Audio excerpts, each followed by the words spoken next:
નમસ્કાર વિદ્યાર્થી મિત્રો, શ્રી બ્રહ્માનંદ વિદ્યા મંદિર ચાપેડા ઓનલાઈન એજ્યુકેશનમાં તમામ વિદ્યાર્થી મિત્રોનું હાર્દિક સ્વાગત છે. હું ટીએમ પારકરા, વિષય અર્થશાસ્ત્ર, ધોરણ 12. એની અંદર આપણે નવા પ્રકરણની જે શરૂઆત કરવાની છે, જે નવું પ્રકરણ છે એ 5મું પ્રકરણ ગરીબી. 5મા પ્રકરણની આપણે જે આ વિડીયોની અંદર જે શરૂઆત કરવાની છે. તો શરૂઆત કરતા વિદ્યાર્થી મિત્રો આપણે જાણી લઈએ કે આ પ્રકરણની અંદર કેવા કેવા મુદ્દાનો અભ્યાસ જે આપણે કરવાનો છે, કેવા કેવા મુદ્દા શીખવાના છે. તો એ થોડી ઘણી જે વિડીયોની શરૂઆતમાં જો આપણે માહિતી મેળવી લઈએ તો પ્રકરણ સમજવામાં તમને વધારે સરળ રહે, વધારે જે અનુકૂળતા ત્યાં નહીં આવે. તો પ્રકરણ 5મું નવું છે વિદ્યાર્થી મિત્રો, યાદ રાખજો, ગરીબી એનું પ્રકરણનું નામ છે.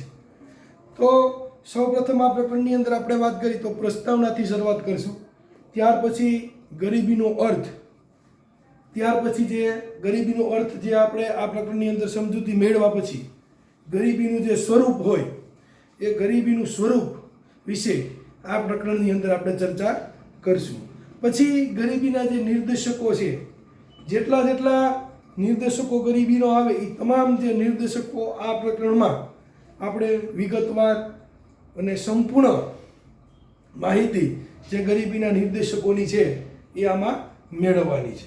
પછી ગરીબીના કારણો, જેટલા બી જે ગરીબીના કારણો હોય એ તમામ પ્રકારના જે કારણોનો આ પાઠની અંદર આપણે અભ્યાસ જે વિષયવાર અથવા તો મુદ્દાસર રીતે આપણે જે આ પ્રકરણની અંદર કરવાનો છે.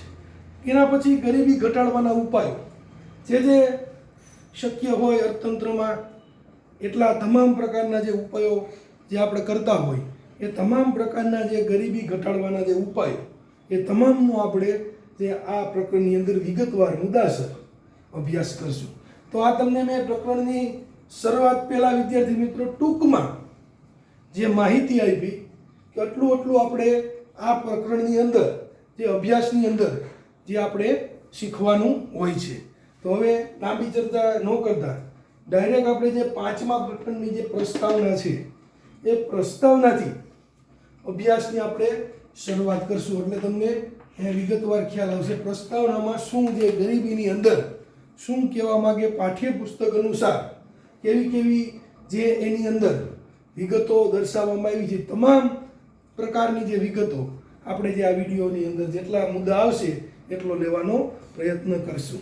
તો ગરીબી એ અર્થતંત્રમાં પ્રવર્તતી જે એવી પરિસ્થિતિ છે કે જેમાં સમાજનો એક વર્ગ પોતાની પાયાની લઘુત્તમ જરૂરિયાત પણ સંતોષી શકતો નથી.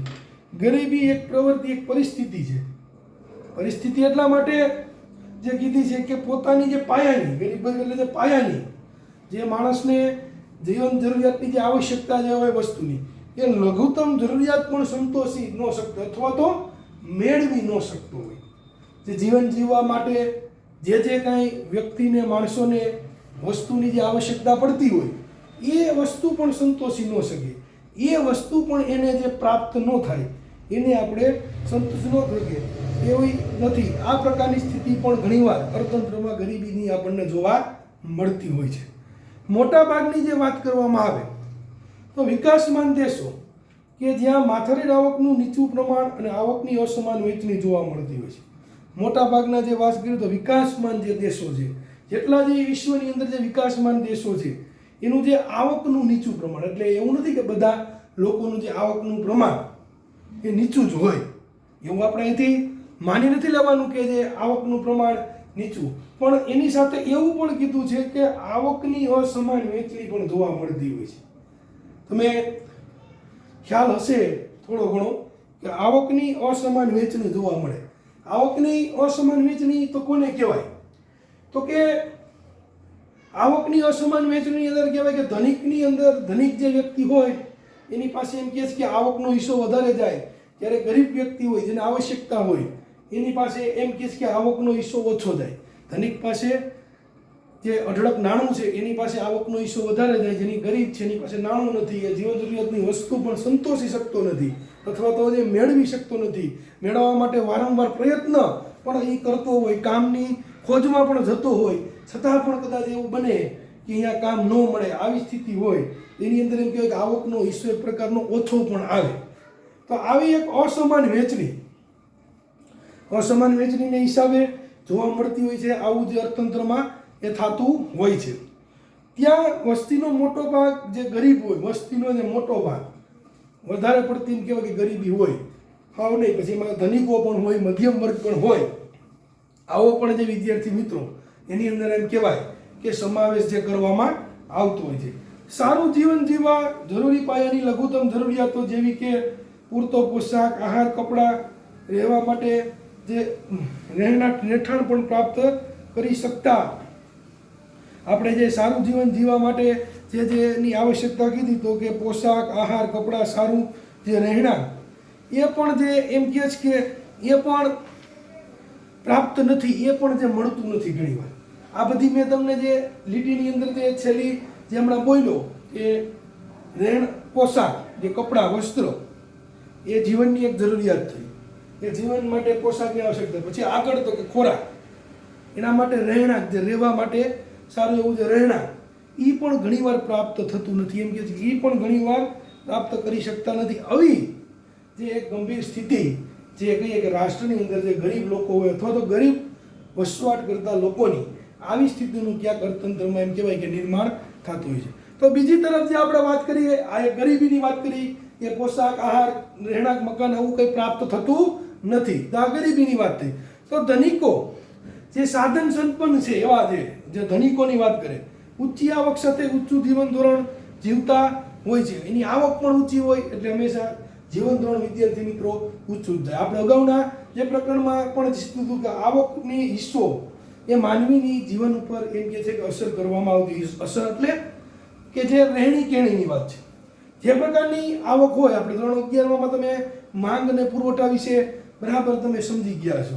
તો માંગ અને પુરવઠો કઈ રીતના એક સ્થિતિનું વર્ણન કરે છે એ તમે 11મા ધોરણમાં અભ્યાસ કરી ગયા. પણ તમને એક સામાન્ય માંગ પુરવઠો તો જે તમને કદાચ સમજવા માટે ક્યાંક ને ક્યાંક અઘરું થોડુંક પડે, પણ જે એક તમને સામાન્ય જીવનનું જે એક ઉદાહરણ આપું તો આજ કોઈ એક ઉદાહરણ છે, આ તો જે એક્ઝામ્પલ કે કોઈ ગરીબ એક વ્યક્તિ હોય જેની આવક ઓછી હોય, તો એ આવક ઓછી હોય તો તમને ખબર છે કે ખર્ચ પણ ઓછો કરે, જરૂરિયાત હોય, વધુ પડતી આવશ્યકતા હોય ત્યાં જ ખર્ચ કરે.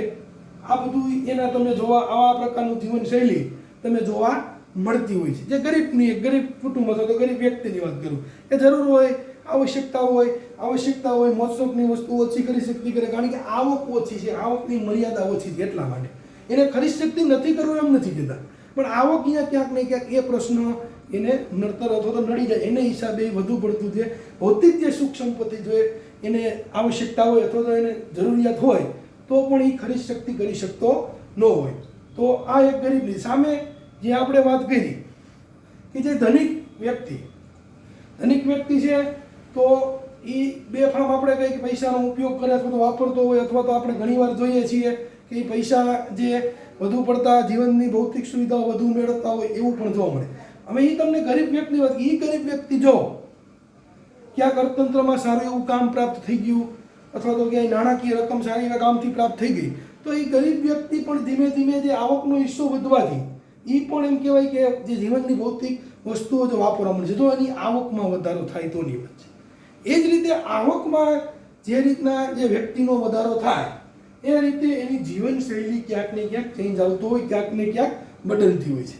આ પણ તમારે આપણે યાદ રાખવાનું. એટલે આ બધું વિદ્યાર્થી મિત્રો ખાસ તો વાત કરીએ તો એ આવકના હિસ્સા ઉપર મોસ્ટ ઓફલી જે વાત કરવામાં આવે તો એ બધું આવકના હિસ્સા ઉપર જે ડિપેન્ડ કરતા હોય છે અથવા ડિપેન્ડ કરતું હોય છે. તો ઊંચી આવક ધોરણવા માટે વાત કરી કે કારણ કે એની પાસે આવક છે, એ અર્થતંત્રમાં એ જીવન ધોરણ ઊંચું જીવતો હોય છે, અર્થતંત્રમાં જોવા મળતો હોય છે. તો આ આર્થિક અસમાનતા જે ગરીબ અને ધનિક વચ્ચેની આર્થિક જે નાણાકીય અસમાનતા, જે નાણાકીય કે આર્થિક જે અસમાનતાની વાત કરી, નાણાકીય કે આર્થિક, એ અસમાનતાના કારણે સમાજમાં અસંતોષ, અશાંતિ, ઈર્ષાભાવ તેમજ વર્ગ વિગ્રહ જેવી પરિસ્થિતિ પણ જોવા મળતી હોય છે. ઘણીવાર થાય ધનિક ગરીબ વચ્ચેનો એક જે આર્થિક ભેદરેખા, નાણાકીય ભેદરેખા, એમાં ઈર્ષા થાય કે એની પાસે અઢળક સંપત્તિ છે, આમ્યા નથી, પછી અશાંતિ, અસંતોષ થાય કે આટલું બધું કામ કરવા છતાં મને કેમ જે વેતન પ્રાપ્ત નથી થતું, એવી જે ગરીબમાં અસંતોષ થાય કે અસંખ્ય જે મહેનત કરવાથી, અસંખ્ય જે પ્રયત્નો કરવાથી જે આપણને કેમ નાણાકીય અથવા તો આવક કેમ ઓછી મળે છે, આમાં ઘણા બધા પ્રશ્નો થાય કે ધનિક એટલી બધી એમ કહે છે, ઘણીવાર એવું થાય કે એટલી બધી પ્રયત્નો કરે તો એને આવક વધારે મળે, તો હું આટલા બધા પ્રયત્ન કરું તો મને કેમ જે આવકનો હિસ્સો એના જેટલો અથવા તો એના જેટલો પ્રાપ્ત નથી થતો. આમાં ઘણા બધા જે પ્રશ્નો જે આપણે વર્ગ અથવા તો પરિસ્થિતિ જે આપણે જોવા મળતી હોય છે. તો આ માનવ વિકાસ અહેવાલ 1997 પ્રમાણે જો વાત કરી, 1997 પ્રમાણે જે માનવ વિકાસ અહેવાલ મુજબ આર્થિક વિકાસ તે સાધન અને માનવ શક્તિ તે ધ્યેય છે. આર્થિક વિકાસ જે સાધન સંપત્તિ અને માનવ સંપત્તિનો એક ધ્યેય છે. આથી આર્થિક વિકાસ સાથે ગરીબીમાં પણ ઝડપી ઘટાડો થાય છે. એમ કે ગરીબી જે હોય, ગરીબીની અંદર જે ઘટતી ઘટાડો કરવો હોય તો એ ઘટાડો થાય કે આર્થિક જે 1997 મુજબ જે કહેવાય આર્થિક વિકાસથી સાધન અને માનવ વિકાસનો એક ધ્યેય તરીકે એને કાર્ય પદ્ધતિ ધ્યેય તરીકે એને એક સિદ્ધ કર્યું છે.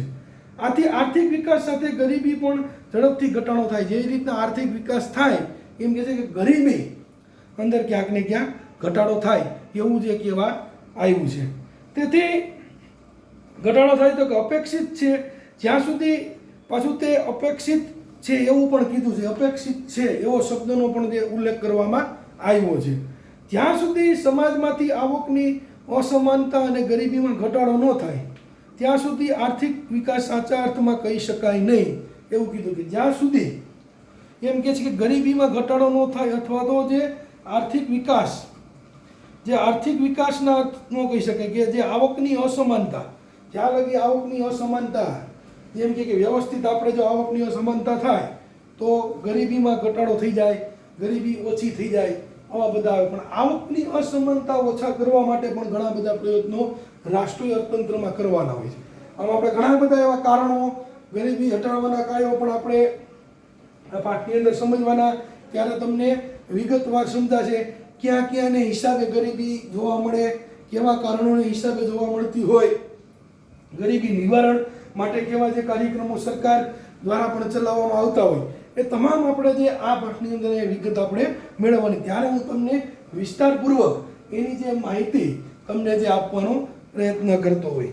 તો આ માટે ગરીબી ઘટાડો થાય એમ કે સમાજમાં આવકની અસમાનતા અને ગરીબીમાં ઘટાડો ન થાય જ્યાં સુધી આર્થિક વિકાસ સાચા અર્થમાં નથી થઈ શકે. એટલે ટૂંકમાં કે સાચા અર્થમાં જે આર્થિક વિકાસ, ઘણીવાર વિદ્યાર્થી મિત્રો આ શબ્દ તમને સાંભળ્યો હોય, પરિચિત હોય કે આર્થિક વિકાસ સાધવો, બધા રાષ્ટ્રોને આજ આર્થિક વિકાસ સાધવો જ હોય વિદ્યાર્થી મિત્રો. એવું ન હોય કે કોઈ રાષ્ટ્રને આર્થિક વિકાસ સાધવો નથી, પ્રયત્ન પણ હંમેશા કરતો હોય વધુમાં વધુ જે આર્થિક રાષ્ટ્રનો વિકાસ થાય, આર્થિક રીતે મજબૂત દેશ થાય, આર્થિક સ્થિતિ રાષ્ટ્રની સારી મળે, અર્થતંત્ર એક પ્રકારનું મજબૂત થાય, એવા તમામ પ્રયત્નો રાષ્ટ્રોની અંદર હંમેશને માટે વિદ્યાર્થી મિત્રો થતા હોય છે. પણ ક્યાંક ને ક્યાંક એવી ત્રુટિ કે ખામી અથવા તો એવી રહી જતી હોય કે જે આર્થિક વિકાસ જેટલો આપણે નક્કી કર્યો હોય, એટલો ધાર્યો હોય, એનાથી કદાચ ઓછા પ્રમાણમાં પ્રાપ્ત થતો હોય, આવું ઘણીવાર બની શકતું હોય છે. તો આ આર્થિક વિકાસ ધ્યેયને આયોજનબદ્ધ કરવો પડે, જે આપણે કરી આર્થિક વિકાસ કરી ન શકે. તો આ સંદર્ભમાં ભારતમાં આયોજનકાળ દરમિયાન જે આયોજનકાળનો જે સમય છે એ આયોજનકાળના સમય મર્યાદા દરમિયાન ગરીબી નાબૂદી ધ્યેય આયોજનનો એક મહત્વનો ધ્યેય તરીકે સ્વીકાર્યો હતો. ગરીબી નાબૂદી એટલે જેટલી બને એટલી ગરીબી રાષ્ટ્રમાંથી ઓછી કરવાનો એક ધ્યેય એવો સિદ્ધ કર્યો હતો. તો એ ગરીબી જે ધ્યેય સ્વીકાર્યો, ખાસ કરીને 5મી પંચવર્ષીય યોજનાની જો વાત કરવામાં આવે, 5મી પંચવર્ષીય યોજનાનો સમયગાળાની જો વાત કરવામાં આવે તો 5મી પંચવર્ષીય યોજના અને તે પછીની જે પંચવર્ષીય યોજનાઓમાં ગરીબી નાબૂદી માટેની વ્યૂહરચના હેઠળ ખાસ કાર્યક્રમો અને યોજના શરૂ કરવામાં આવી છે. 5મી જે પંચવર્ષીય યોજના પછી કે ગરીબી નાબૂદી, ગરીબી હટાવવાની ગરીબી ઓછી કરવા માટે ઘણા બધા સરકારે જેમ કહેવાય પ્રયત્નશીલ કર્યા, ઘણી જે વ્યૂહાત્મક રચના ઘડી, કઈ રીતે ગરીબી નાબૂદ કરી શકાય, કઈ રીતે ગરીબી ઓછી કરી શકાય, ગરીબીનો આંક કઈ રીતે નીચે જાય, રાષ્ટ્રની સ્થિતિ કઈ રીતે જે સારી જાય, એવા તમામ પ્રકારે જે 5મી જે પંચવર્ષીય યોજના છે વિદ્યાર્થી મિત્રો, એ 5મી પંચવર્ષીય યોજના દરમિયાન અને એના પછીની જે પંચવર્ષીય યોજના દરમિયાન જેની વ્યૂહરચના, ખાસ કાર્યક્રમો, યોજનાઓ એમ કહે છે કે શરૂ કરવામાં આવી હતી અને ઘણી બધી યોજનાઓ શરૂ કરી. આપણે એનો પણ જે આ જે પાઠની અંદર જે અમુક મુદ્દા આવ્યા એનો પણ આપણે પરિચય જે આગળ મૂળાવા પ્રસ્તાવનામાં તમને બધી થોડી જે માહિતી આપતો જાઉં, પછી વિગતવાર જે આપણે અભ્યાસ જે મુદ્દાનો કરશું ત્યારે મુદ્દાની અંદર પણ જે આ તમામ પ્રકારની જે તમને હું મુદ્દાઓનો અભ્યાસ કરાવીશ. તો આ યોજના ગરીબી નાબૂદ માટે વ્યૂહરચના ખાસ કરીને કાર્યક્રમો, યોજનાઓ શરૂ કરવામાં આવ્યા, પરંતુ લક્ષ્ય મુજબનો ઘટાડો કરી શક્યો નથી. પરંતુ તે ગરીબીનો લક્ષ્યાંક મુજબ જે ઘટાડો કરવાનો, મેં તમને અગાઉ પણ વાત કરી કે કદાચ આજ આર્થિક વિકાસ તમામ જે રાષ્ટ્રોને સાધુઓ જ છે, કોઈને એવું નથી કે આર્થિક વિકાસ નથી કરવો, આર્થિક રીતે મજબૂત રાષ્ટ્રને બનાવવું જોઈએ, પણ ક્યાંક લક્ષ્ય મુજબ અથવા તો તે કામગીરીને હિસાબે કોઈ પણ જે ખામીને હિસાબે લક્ષ્યાંક સાધી શકતા ન હોય. એટલે ગરીબીનો જે લક્ષ્યાંક હતો એટલી જે રાષ્ટ્રની નાબૂદ થાય એ ઘટાડો આપણે જે કરી શક્યા નથી. તો આવી જે વિદ્યાર્થી મિત્રો આપણે પ્રસ્તાવનાની અંદર જે વાત કરી છે, પ્રસ્તાવનાની અંદર જે આ પ્રકારનો ઉલ્લેખ કરવામાં આવ્યો છે, જે આપણે 5મા પાઠ ગરીબીની અંદર.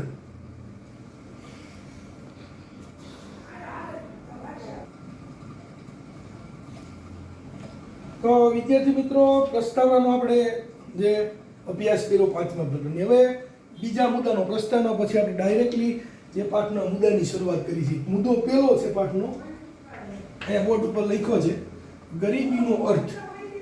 જે ગરીબીનો અર્થ છે એ અર્થનો આપણે અભ્યાસ જે આ પાઠની અંદર કરવાનો. પ્રસ્તાવના તમને વ્યવસ્થિત મેં જે સમજૂતી આપી હતી એની અંદર આપણે એ પણ જોયું કે આટલું પ્રસ્તાવના અગાઉ પણ આપણે જોયું કે પાઠની અંદર આટલી વિગતનો આપણે અભ્યાસ કરવાનો છે. તો જ્યારે પ્રસ્તાવનાનો અર્થ આપણે ગરીબીનો અર્થ આપણે જોઈએ છીએ. ગરીબીનો અર્થ તો કે જ્યારે સમાજનો એક મોટો વર્ગ પોતાની પાયાની લઘુત્તમ જીવન જરૂરિયાતો સંતોષી શકતો નથી. સમાજનો એક મોટો વર્ગ પોતાની પાયાની લઘુત્તમ જીવન જરૂરિયાતો પણ સંતોષી શકતો નથી, એવી પરિસ્થિતિને ગરીબી કહેવામાં આવે છે. તો આ વિદ્યાર્થી મિત્રો ગરીબીનો અર્થ થયો. બરાબર તમને સમજો. હું હજી એકવાર તમને રિપીટ કરી અને સમજૂતી કરીશ, હજી પણ આપણે એની વિગત પાછી મેળવવાની છે કે જ્યારે સમાજનો એક મોટો જે વર્ગ એ પોતાની પાયાની લઘુત્તમ અને જીવન જરૂરિયાતની તો એ સંતોષી શકતો નથી, એટલે જીવન જરૂરિયાતની વસ્તુઓ પણ સંતોષી શકતો ન હોય અથવા તો તે પ્રાપ્ત ન થતી હોય તેવી પરિસ્થિતિને આપણે ગરીબી તરીકે જે ઓળખવામાં આવે છે. તો આ ગરીબીનો અર્થ છે ટૂંકમાં, સરળ ભાષામાં, સરળ શબ્દોમાં જે તમને સમજાઈ જાય એ પ્રકારનું તમને સમજાવી. આગળ જે વાત કરીએ તો કે જો સમાજનો આ મોટો વર્ગ ન્યૂનતમ જીવન ધોરણથી પણ નીચું જીવન ધોરણ જીવતો હોય, બરાબર યાદ રાખજો વિદ્યાર્થી મિત્રો કે જો આ સમાજનો વર્ગ ન્યૂનતમ જીવન ધોરણથી પણ નીચું જીવન ધોરણ જીવતો હોય અથવા તો એ જીવન ધોરણ એવું ધરાવતો હોય, ન્યૂનતમ જીવન ધોરણથી પણ નીચું જીવન ધોરણ ધરાવતો હોય, ત્યારે સમાજને વ્યાપક ગરીબી એમ કહી શકાય છે કે વ્યાપક પ્રમાણમાં ગરીબી છે. આવા શબ્દોનો વિષયના સંદર્ભમાં જે આપણે ઉપયોગ કરવામાં આવતો હોય છે. આ પણ યાદ કે સમાજનો એક મોટો વર્ગ ન્યૂનતમ જીવન ધોરણથી પણ નીચું જીવન ધોરણ હોય, જે ન્યૂનતમ ઓછામાં ઓછી જે જરૂરિયાત છે એનાથી પણ જે જીવન ધોરણ જે નીચામાં નીચું જે જાતું હોય એ ધરાવતો અથવા તો એવી પરિસ્થિતિ જે ધરાવતો હોય, ત્યારે સમાજનો વ્યાપક ગરીબી છે એમ કહે કે વ્યાપક એટલે વધારે, ન્યૂનતમ જીવન ધોરણથી પણ જે ઓછી સ્થિતિ સારે કહીને વ્યાપક ગરીબી વિદ્યાર્થી મિત્રો આપણે કહેવાય. તો બે તમને સરળ શબ્દોમાં જે સમજૂતી આપવાની જે આપણે ગરીબીના અર્થના સંદર્ભમાં આપણે વાત કરી.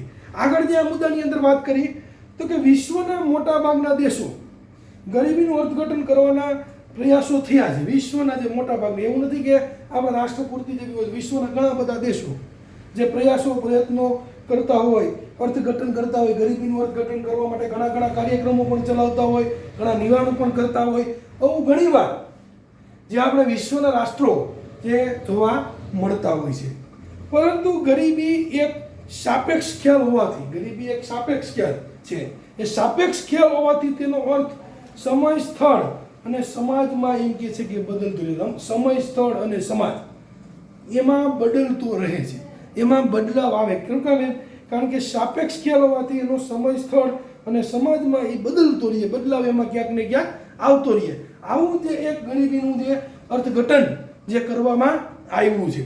તો આ ગરીબી માટે મોટા ભાગના જે વાત કરીએ તો મોટા ભાગના અર્થઘટનોમાં સમાજના એક સરેરાશ જીવન ધોરણના સ્તરને ધ્યાનમાં લઈને સમાજમાં પ્રવર્તમાન અસમાનતાઓને દર્શાવવામાં આવી. સમાજનું એક જે સ્તર લઈ લઈએ, સમાજનું એક વિશ્વ જે સ્તર નક્કી કરી લે કે આ સ્તર હોય, તો એની અંદર અસમાનતાને દર્શાવવામાં આવે. એ અસમાનતા કેવી કેવી આવે? ઘણી બધી જે આપણે નાણાકીય અસમાનતાની અગાઉ પ્રસ્તાવનામાં મેં તમને ઘણી બધી વાત કરી. એટલે હું પાછી તમને અસમાનતાની વાત નથી કરતો. અસમાનતા કેને કહેવાય? જે આપણે નાણાકીય અસમાનતાની વાત કરીએ છીએ, નાણાકીય અસમાનતા, જેને આર્થિક અસમાનતા પણ કહેવાય. એ મેં તમને જે પ્રસ્તાવનામાં એનો પૂર્ણ જે ઉલ્લેખ જે કરવાનો હતો, એ પૂર્ણ ઉલ્લેખ તમને અસમાનતાનો કર્યો. એના હિસાબે પણ તમે જોયું કે ગરીબી એનું એક્ઝામ્પલ, ઉદાહરણ પણ તમને આપ્યું હતું જ્યારે પ્રસ્તાવનાની શરૂઆત કરતો હતો ત્યારે, કે એના હિસાબે ઘણીવાર આપણે ગરીબી જોવા મળતી હોય છે. તો ગરીબીની જે સ્થિતિનું રાષ્ટ્રની અંદર નિર્માણ જે થતું હોય છે, આવો પણ જે અસમાનતાની અંદર આપણે ગરીબી વિશેનો ખ્યાલ સમજી ગયા હતા. તો આ અસમાનતાની વાત કરીએ તો અસમાનતા દર્શાવતી વિકસિત અને વિકાસશીલ દેશો, બરાબર સમજો, વિકસિત અને વિકાસશીલ દેશોમાં ગરીબી નક્કી કરતા ધોરણોમાં તફાવત જોવા મળે છે. વિકસિત અને વિકાસશીલ બંને દેશના ગરીબીની જે ધોરણો છે એની અંદર ક્યાંક થોડો કે વધારે જે કંઈ હોય એ આપણે મુદ્દાની સમજૂતી અહીં મેળવશું, તમને ખ્યાલ આવી જાય કે વિકસિત અને વિકાસશીલ દેશમાં ગરીબી વચ્ચે એમ કહે છે કે તફાવત જોવા મળે છે. તો એ તફાવત જોવા મળે છે. તો આ સંદર્ભમાં ગરીબીને જુદા જુદા અર્થઘટનને બે વિભાગમાં વહેંચણી કરી છે.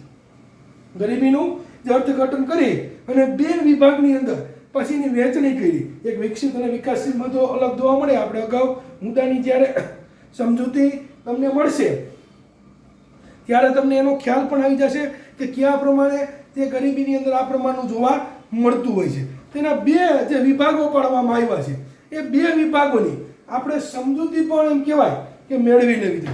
તો પહેલું છે કે ગરીબીનો પરંપરાગત અથવા જે આવક ગરીબી, જે વાત કરી કે ગરીબીનો પરંપરાગત અથવા આવક ગરીબી. બીજું છે ગરીબીનો આધુનિક અથવા બિન આવક ગરીબી. આવા બે વિભાગની અંદર જે નક્કી કરેલા જે વિભાગની અંદર જે ગરીબી જુદા જુદા અર્થઘટનો કરવા, આવા અર્થઘટનો જે થતા હોય છે. તો અર્થઘટનની વાત થઈ, વિકસિત અને વિકાસશીલ દેશની વાત થઈ. એ બે ગરીબીના ધોરણો અલગ છે, વિકસિત અને વિકાસશીલ. તમને જેમ જેમ આ પાઠના મુદ્દાની આગળ સમજૂતી મળતી જાય એમ વધારે એમ કહેવાય કે આની અંદર ખ્યાલ તમને આવતો જતો હશે. આગળ જે વાત કરીએ કે વસ્તી ગરીબીના આવકના અભિગમ મુજબ જીવન જરૂરિયાત અથવા તો જીવન જરૂરી તે ચીજ વસ્તુઓ અને સેવાઓ ખરીદવા માટે નક્કી કરવામાં આવેલ આવક કે ખર્ચની લઘુત્તમ સપાટી એટલે ગરીબી રેખા, જે જીવન જરૂરિયાતની વસ્તુ હોય, જે આવક પ્રમાણે જે આપણે એ પણ મેં તમને થોડીક ટૂંકમાં ચર્ચા કરી, અહીં તમને હું વિસ્તૃત આવે કે જે આવકનો હિસ્સો એ મહત્વનો જે વ્યક્તિના જીવન ધોરણની અંદર ગણવામાં આવતો હોય છે. જે પ્રકારની જે આવક વ્યક્તિ ધરાવતો હોય એ પ્રકારની હંમેશા ખરીદ શક્તિ કરે. આ ખાસ વિદ્યાર્થી મિત્રો યાદ રાખજો.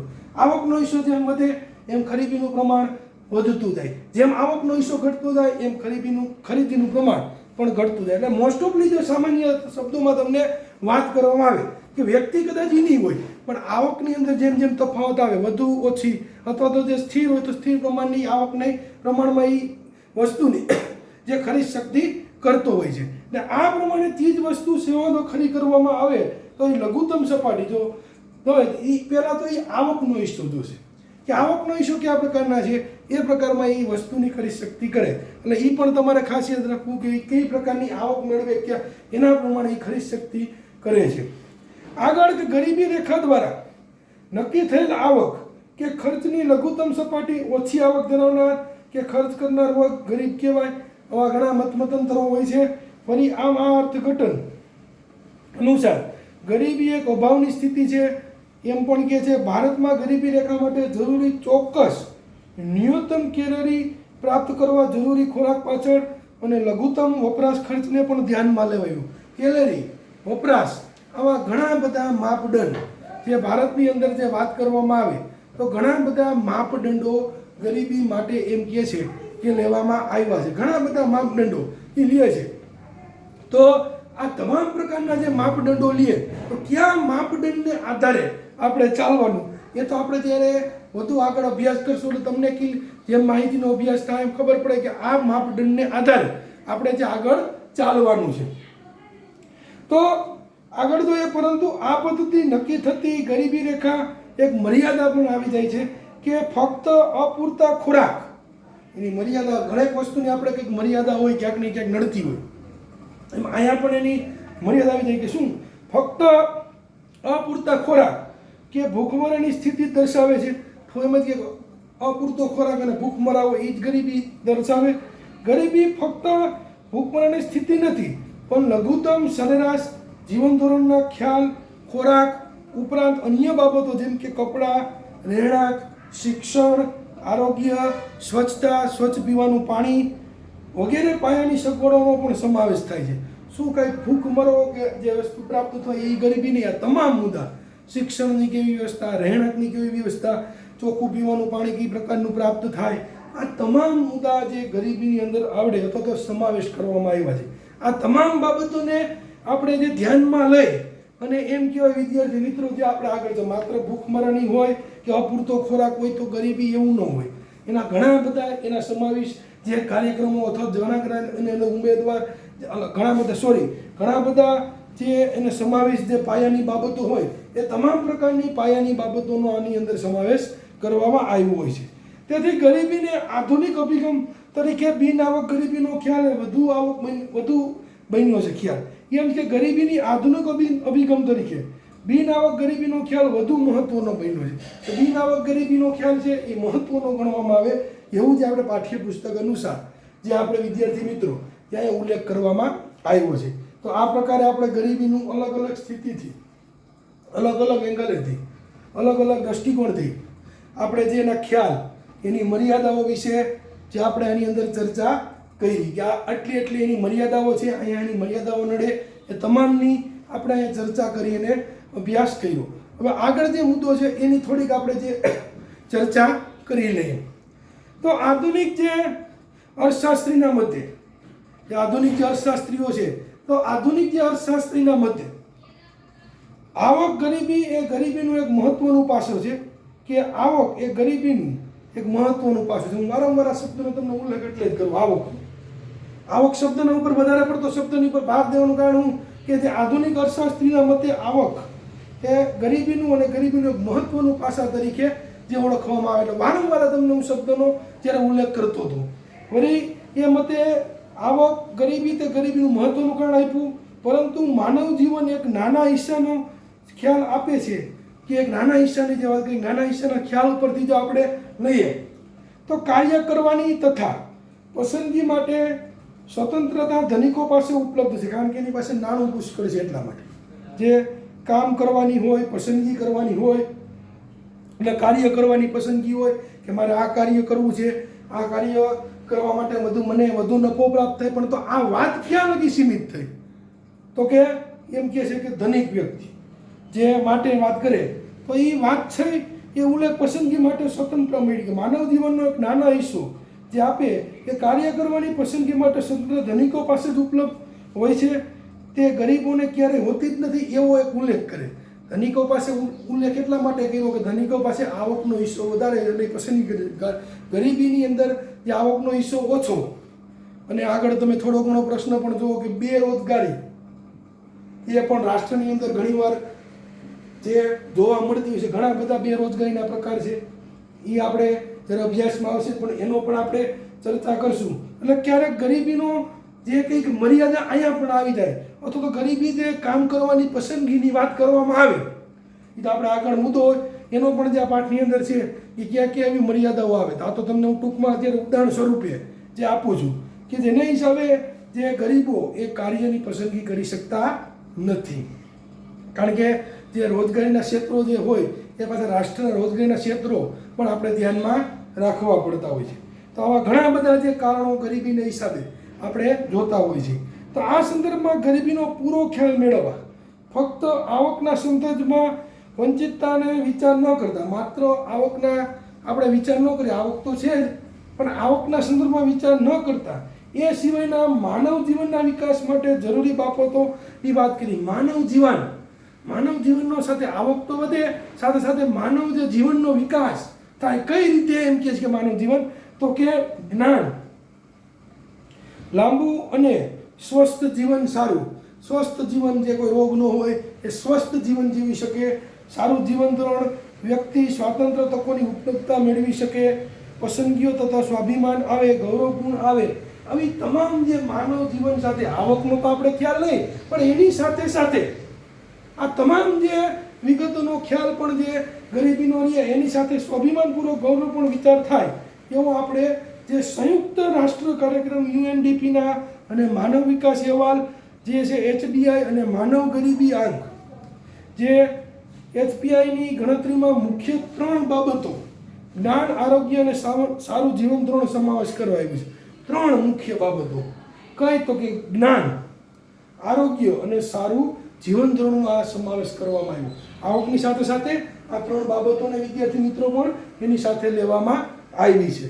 જેમાં જ્ઞાન માટે સાક્ષરતા દર અને નોંધણીનો દર, જે આરોગ્ય, જન્મ સમયે અપેક્ષિત આયુષ્ય અને જીવન ધોરણ માટે માથાદીઠ કુલ આવકનું ઉત્પાદન, આ ત્રણેયની જે આપણે વાત કરી, તો કે આપણે કોઈ જ્ઞાન માટે તો અક્ષર જ્ઞાન, જે શિક્ષણનું પ્રમાણ, એટલું વ્યક્તિ જે શિક્ષણ મેળવ્યું છે, કેટલા પ્રમાણમાં શિક્ષિત છે, કેટલો અભ્યાસ, આ જે જ્ઞાનની વાત થઈ. તો જ્ઞાનના સંદર્ભમાં આ મુદ્દો જે લીધો. આગળ તો કે આરોગ્યની, તો કે આરોગ્ય એટલે જન્મ સમયે અપેક્ષિત અથવા જે અપેક્ષિત આયુષ્ય અને સારું જીવન ધોરણ, કેટલું જીવી અપેક્ષિત, એટલે કેટલું અપેક્ષિત આયુષ્ય છે, સારું જીવન ધોરણ છે, કોઈ રોગ નથી, એવા કોઈ ભયાનક રોગ નથી.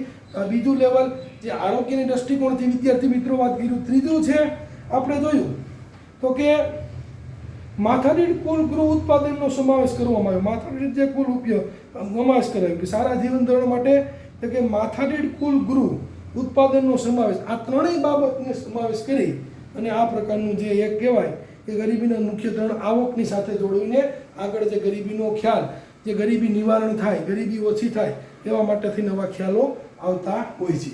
તો આ વિડીયોની અંદર વિદ્યાર્થી મિત્રો આપણે અહીંયા સુધી જ રાખશું. નેક્સ્ટ વિડીયોની અંદર આપણે આગળ ચર્ચા આગળના મુદ્દાની કરશું. આની અંદર મેં તમને 2 મુદ્દાની સમજૂતી આપી.